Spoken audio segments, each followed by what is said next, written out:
teachers of Reddit, what's the worst parent experience you've had? Had a parent accuse me of hitting her child and bruising him. Was called into the admin's office and asked what happened. I explained that the incident the parent is referencing, where she thinks he was hit, happened in a different room, across the building, nowhere near me. It was so clear cut and true, I wasn't even asked a follow-up question. They just said, "Oh, that's true, you can leave." Understand, as a teacher being accused of striking a child, you are almost always dismissed on leave while they look into it, unless the claim is just flat out unbelievable. That's how clear it was I did nothing. So she continues claiming I hit the child and saying she's gonna get a lawyer and sue unless I'm fired at once. The school stands their ground, saying they know for a fact I did nothing and will not fire me for no reason. We later find out her child did in fact have a bruise on his arm. He also had a hockey game that same night before he went home. Just guess how he got that bruise. The school even pointed that out, and still she continued to say I did it and she would sue. My principal calls me into her office and explains that the parent is still accusing me. They know I did nothing and not to worry, as they were going to get their lawyers on it. This whole process took months and only ended when the school's lawyers contacted her and essentially said, "Bring us to court if you want to waste your money." This literally just happened to my husband. He put his hand up in a stop sign and told his kids they needed to calm down and be quiet. Well, one girl decides to take this as a threat, and she tells her parents that my husband had threatened her. The parents come up to the school, irate, and threaten to sue my husband. My husband said, "You go right ahead, it's your money." They finally had an investigation where every single person in that classroom said nothing like this ever even happened. My school had a policy. All tests under 70% needed to be signed by a parent and returned to the teacher within 3 days. Parent and student didn't comply. I called, emailed, and sent notes. No response.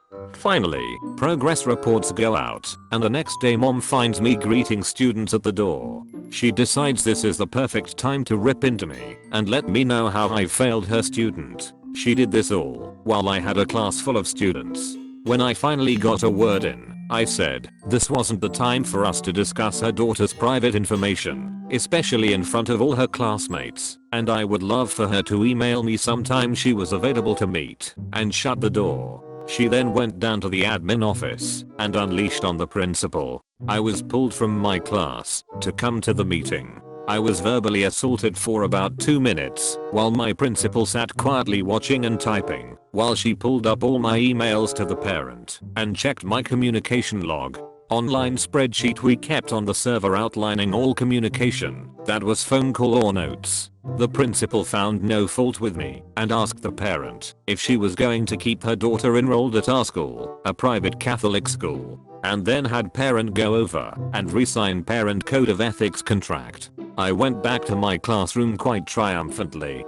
Parent ended up pulling kid over Christmas break to a school that fit their needs more. Thank goodness for a principal that stood up for the teacher. She was strict and a little old school, but she usually always backed us up when it came to parents. But we had ridiculous parents. Parent-teacher conference. Father pulls out his phone and looks at it the entire 25 minutes. Could visibly see the kid deflate as his father found his phone more important than his son. I felt awful and got a new understanding for the boy's bad behavior in class. Parent-teacher conference. Mom fuming with anger and screams at and belittles daughter for 25 minutes straight. Daughter is crying all the time and is completely annihilated. The daughter's crime? She had done a crossword in class. When I asked her to read instead, she generally acted like a normal kid. No funny stories here. Overall though, I've had a lot of really supportive and reasonable parents. Edit. I have gotten a lot of questions about the crossword thing. You can read the thread for elaboration. I'd say what my real failure in this situation was not mentioning the crossword, but not standing up to the mother and just declaring enough. I failed the daughter in that moment, not because I mentioned the crossword, but because I as an adult did not stand up for her when she was being torn apart by her mother. To be honest, I didn't know what to say or do, so I just froze and waited it out. I have thought a lot about this incident after it happened and hope I have the skills and guts to handle it differently if something like this happens again. The classic loud custody arguments at drop-off in front of the whole class and the mortified child. Just super wrecky and trashy. There was also the one who never picked them up and expected them to walk home in -40°C to teach them independence. She was just sleeping at all hours as a result of depression. I hate to say that was the worst, because it was a mental health illness that was obviously reported as soon as possible. My friend had a kid falling asleep in class in 4th grade. She told his parents her concern. Oh, that's because we got a new PlayStation and moved the old one into his room. He stays up all night playing. Maybe you should set a bedtime or a cut-off time. Do you hear that? Mrs. Teacher says you need to go to sleep earlier. No, your parents say you need to go to sleep earlier. I'm here to teach, not to be mommy. When I was teaching 3rd grade, I had a student, age 8 or 9, who had a twin in the other 3rd grade class. One day when mom was picking them up, I offhandedly said to her, make sure they get enough sleep tonight. We have the CMT's state standardized test tomorrow. She gave me a look like I had 2 heads. So I said, what time do they go to sleep? Her reply was, I don't know. They're still up when I go to bed at 9 o'clock. A mom asked me why her son, who is absent from my class 19 out of 20 school days every month, was failing my class. I said he needed to come to school in order to pass the class, and she insisted that I was responsible for his failing and that I needed to try harder to teach him when he was there. I wrote a kid up for skipping my class. He was with another teacher and lied that he had my permission, and he got 4 days of in-school suspension. ISS. Not in my control to assign punishments, and the mom emailed and insisted A. Her child did nothing wrong because he was still on school grounds, and B. that I was out to get him. I had a parent do this as well. I'm an organic chemistry professor at a college. I had to inform her that I cannot discuss her son's grades with her, but that she should speak to her son if she had any concerns. The student in question showed up to very few classes and didn't have enough lab hours to sit for the final. Students did not go to class. We will teach him a lesson by keeping him out of class for 4 days. Don't get fazed by parents who think you are their surrogate parent. You showed up to class every day, barring illness, to teach kids. You are not responsible for accommodating children or their parents when they refuse to participate. That is literally not your problem if the children cannot meet the basic expectation of showing up to class. Downvote me if you must, but there's a grading scale for a reason, and not everybody is going to be a winner. I'm a private teacher. I teach English and French. Dad brings his kid for the first time. Boss introduces me as the teacher. Dad looks skeptical. I should add that I'm 22.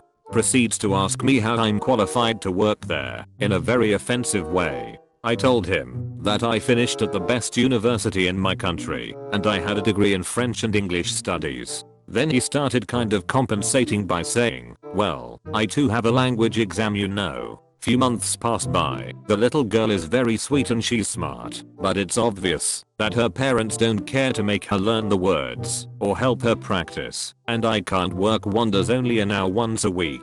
So dad comes in furiously because his daughter got a C at the end of the term and basically says that his kid is not stupid enough to only achieve a C. True, by the way. So therefore I'm the one who's not qualified to teach, and he doubts if I can even speak English properly. I explained to him that first of all, maybe if I couldn't speak English, I wouldn't be working as an English teacher, and second of all the kid needed was 30 minutes of practice every day, which they as parents were responsible for. Needless to say, I don't teach that girl anymore. I teach at a college and I'm 24. I'm constantly worried my students, who range from like 18 to 36 at least, think, what the heck does this guy know, because of how young I am. On the flip side, I've had people assume I'm 28 to 30, so maybe there's a way for me to sneak past my insecurities. I'm an undergraduate TA, meaning that I work as a recitation instructor for a low-level class. I'm 22 now, but the first semester that I taught, I was 19, and only in my 3rd semester of college. It was a really strange experience having to command attention like that from people who are only a year younger than me. Heck, 2 of my best friends are twice that age gap younger than me. Then I switched majors, and it's a nerve-wracking experience the first day when I introduce myself as an undergraduate student who's studying a completely different field than the one I'm teaching. Thanks for watching. If you enjoyed this video, please consider leaving a like and subscribing for more videos like this. Don't forget to leave your stories in the comments below.